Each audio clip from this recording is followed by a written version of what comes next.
Check it, Elmo Magalona, Sampler. Bridge Down.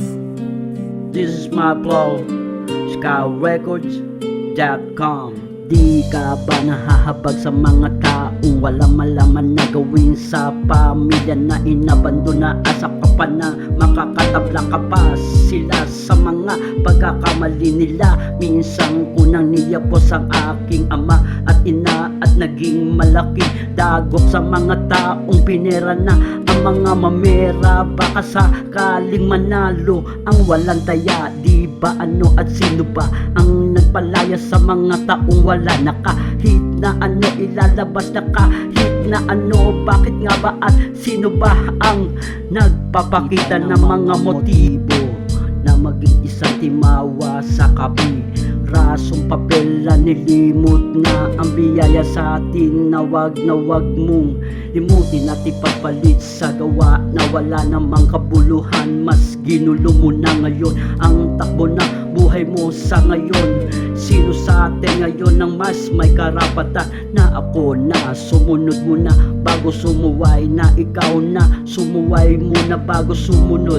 Iba-iba lang ang sukat ng mga pagkakasala ng mga taong, pero pare-parehas lang ang sukat na kwardo ni Darmo Candado. Mula sa pinagpala hanggang sa pagpapalaya, may isang tao na hindi mo pwedeng bigkasin at lalong di mo pwede retahin. Bakit yan ang kabiling-bilinan na mga taong dating umaako pa? Di ba ang hirap ng may patong sa ulo? Bakit kasi ang tae ko pa ang gusto mong ilagay? Ano asa na at kunin mo yung utang? Yan ang makukuha mo at ano at sabihin mo ano?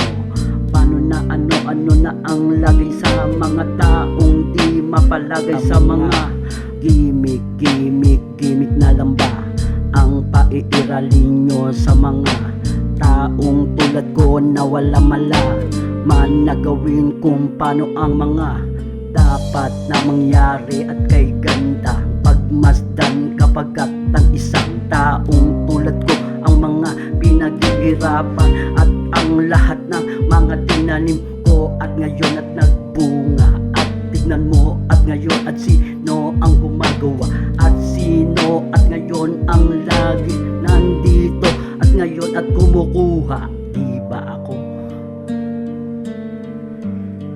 Check it. Sampler. Beats. Yeah. Puro ka gimmick.